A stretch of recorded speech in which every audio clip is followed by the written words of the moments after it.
नमस्कार दोस्तों, मैं श्रुति पांडे स्वागत करती हूँ आप सभी का आपके अपने YouTube channel achievers knowledge hub में।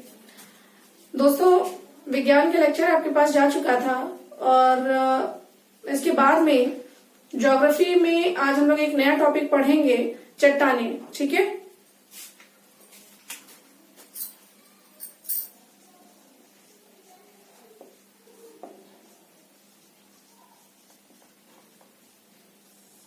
छोटा सा टॉपिक है चट्टाने, जिन्हें हम रॉक्स कहते हैं। तो सबसे पहले तो एक क्वेश्चन ये अराइज होता है कि चट्टाने होती क्या है। देखिए, पृथ्वी पर बहुत सारी चीजें पाई जाती हैं। तो आप इन शॉर्ट ये कह सकते हैं कि पृथ्वी पर सतह पर जो कठोर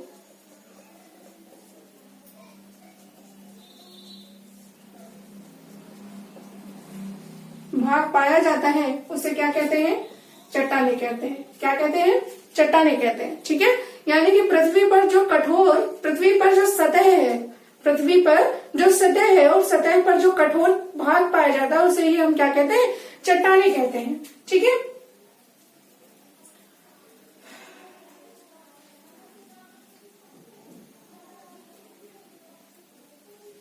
चट्टानों का प्रकार आपसे अगर पूछा जाए तो चट्टानों को हमने 3 प्रकार में बांटा है। पहला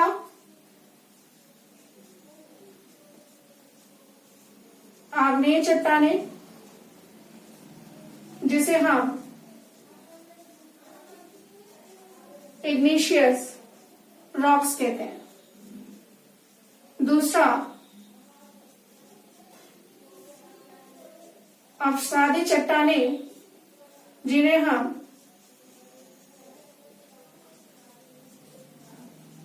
सेडिमेंट्री रॉक्स कहते हैं। और तीसरा है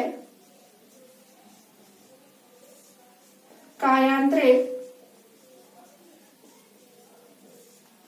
या रूपांतरित चट्टाने, जिसे हम मेटामॉर्फिक रॉक्स कहते हैं। ठीक है। तो सबसे पहले आपने देखा कि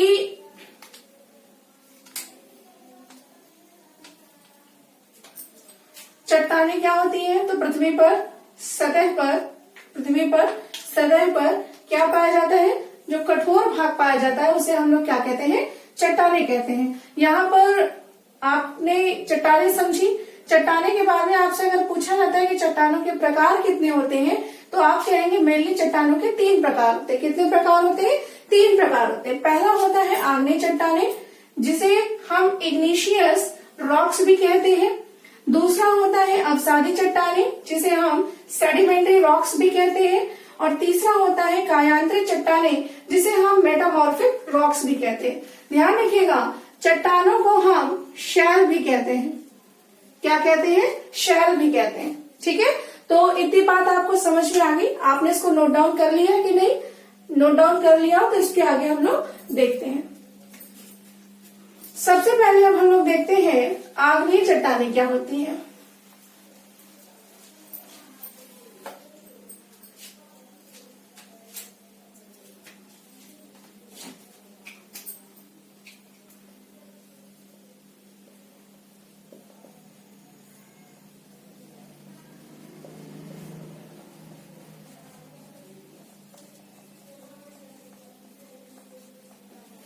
आग्नेय चट्टाने, या इसे हम कहते हैं इग्निशियस रॉक्स। ठीक है। इसमें पहला पॉइंट देखिएगा,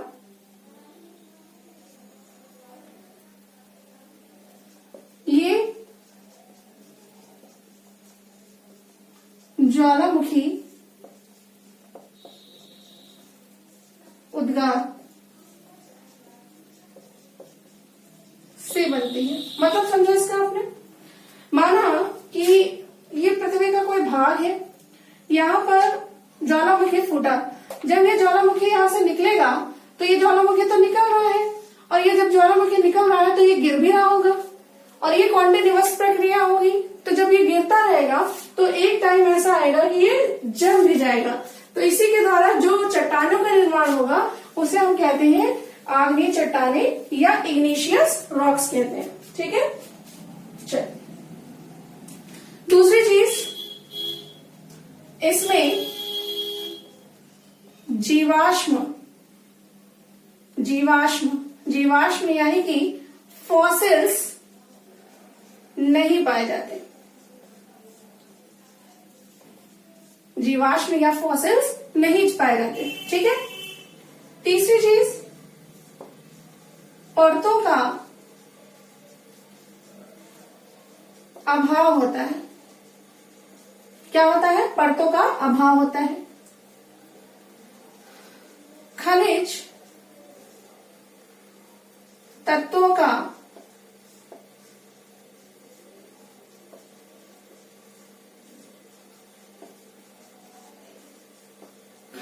का भंडार होती है। खनिज तत्व मतलब कि इसमें आपका सोना पाया जा सकता है, चांदी पाई जा सकती है, तांबा पाया जा सकता है, निकेल पाया जा सकता है, लोहा पाया जा सकता है और इसी प्रकार के कई अन्य तत्व भी पाए जा सकते हैं। ठीक है, तो आपने सबसे पहले समझा कि क्या है ये ज्वालामुखी उद्गार से बनती। कैसे बनती है? ज्वालामुखी उद्गार से बनती। मतलब जब हमारा कोई वोल्केनो फूटता है तो उसके द्वारा जो लावा निकलता है, जो मैग्मा निकलता है, उसके द्वारा इन चट्टानों का निर्माण होता है। दूसरी बात, इसमें जीवाश्म कैसे होते हैं? अब्सेंट होते हैं, यानी कि इसमें जीवाश्म नहीं पाए जाते। क्लियर। तीसरी चीज आपने पढ़ी, इसमें परतों का अभाव होता है, मतलब कि लेयर्स का अभाव होता है, इसमें लेयर अब्सेंट होती है। चौथी चीज आपने पढ़ी, खनिज तत्वों का भंडारण होते हैं। खनिज तत्व मतलब सोना, चांदी, तांबा, निकेल, लोहा और भी बहुत सारे तत्व इसमें मिलते हैं। और इसका एग्जाम्पल अगर आपसे पूछा जाए तो इसका एग्जाम्पल है ग्रेनाइट और बेसाल्ट। बात समझ में आ गई? कहीं कहीं पर आप इसमें एक पॉइंट और भी ध्यान रखिएगा कि कहीं कहीं पर इन्हीं चट्टानों के अपरदन यानी इरोजन के कारण क्या होता है? काली मिट्टी का निर्माण भी होता है। ठीक है, तो ये आग्नेय चट्टानें आप लिख लीजिए। इसके आगे बढ़ते हैं।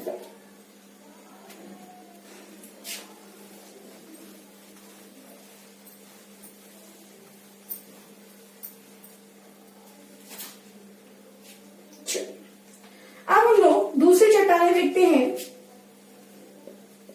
जिन्हें हम कहते हैं अवसादी चट्टानें। इंग्लिश में इसे कहते हैं सेडिमेंट्री रॉक्स।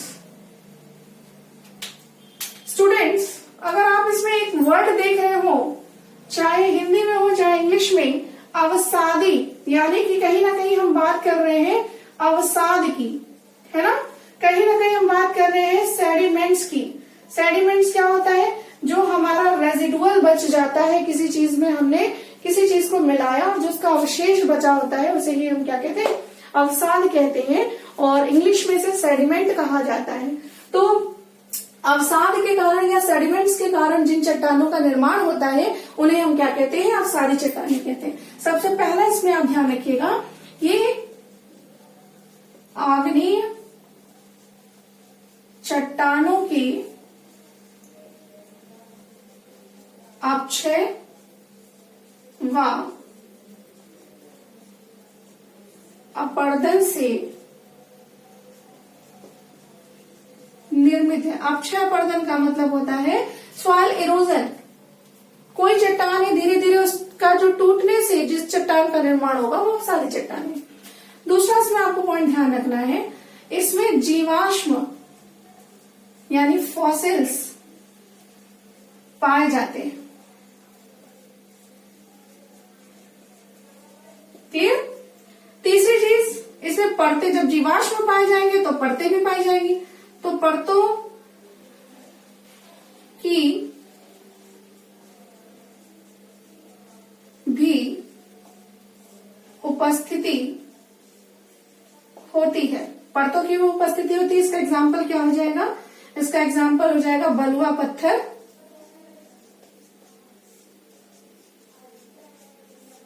चूना पत्थर और संगमरमर।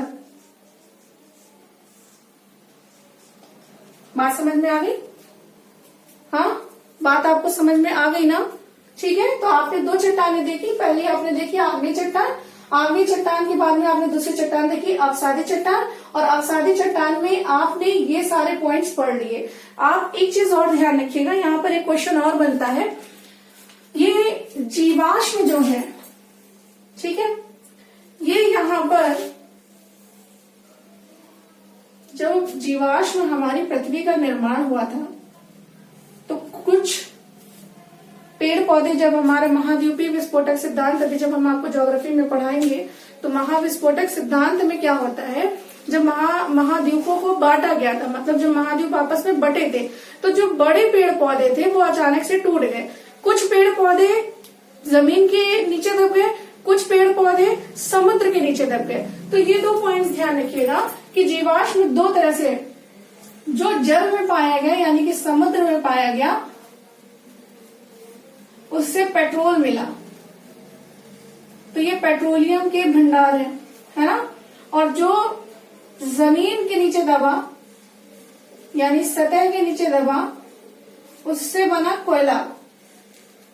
बात समझ में आ गई? तो ये चीज ध्यान रखिएगा। और पेट्रोलियम और कोयला जो है ये आपके पूछे भी गए हैं कि किस प्रकार के संसाधन है, तो दोनों अनवीकरणीय संसाधन है, मतलब कि अनरिन्यूएबल आपके रिसोर्सेज हैं। ये वो रिसोर्सेज हैं जिनको आप दोबारा से जनरेट नहीं कर सकते। बात समझ में आ गई? तो चलिए उसके बाद में हम लोग तीसरी चट्टान देखते हैं।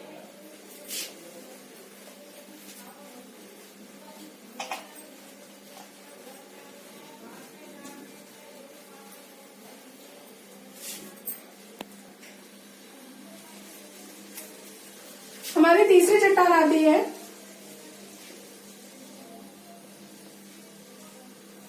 कायांतरित या रूपांतरित चट्टानें, जिसे हम मेटामॉर्फिक रॉक्स कहते हैं, है ना।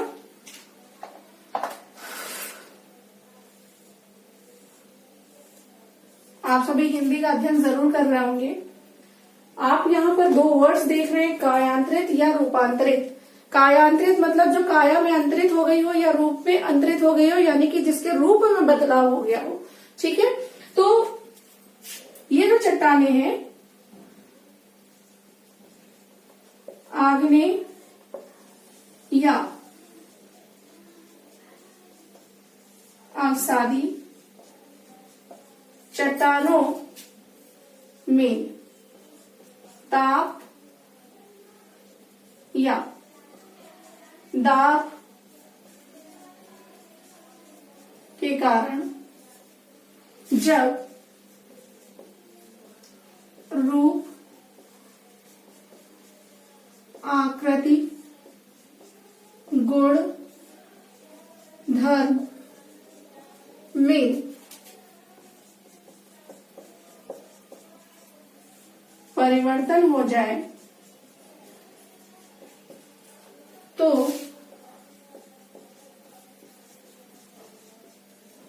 इस प्रकार की चट्टान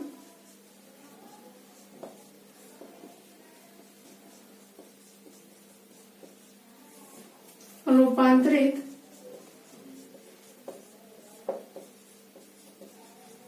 चट्टानें कहलाती है। ठीक है, परतें इसमें भी पाई जाएंगी, परतों की उपस्थिति होती है और इसमें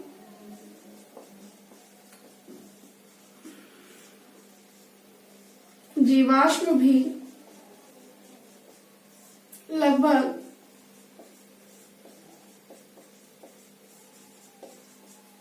पाए जाते हैं। इसका एग्जाम्पल है स्लेट। क्या एग्जाम्पल है? स्लेट। तो आपने ये देखा कि ये कौन सी चट्टान थी, ये थी कायांतरिक चट्टानें या फिर इसे मेटामॉर्फिक रॉक्स कहते हैं।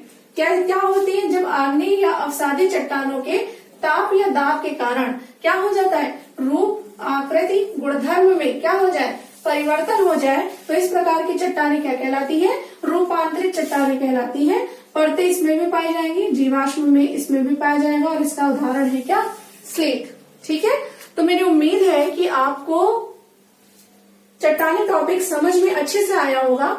और एक चीज ध्यान रखिएगा, ये जो चट्टानें आपने तीनों पढ़ी हैं, आग्नेय, अवसादी और रूपांतरित, ये तीनों चट्टानें आपस में एक दूसरे में परिवर्तित हो सकती है। क्लियर है? तो आप लोग इस टॉपिक को कंप्लीट कर लीजिएगा।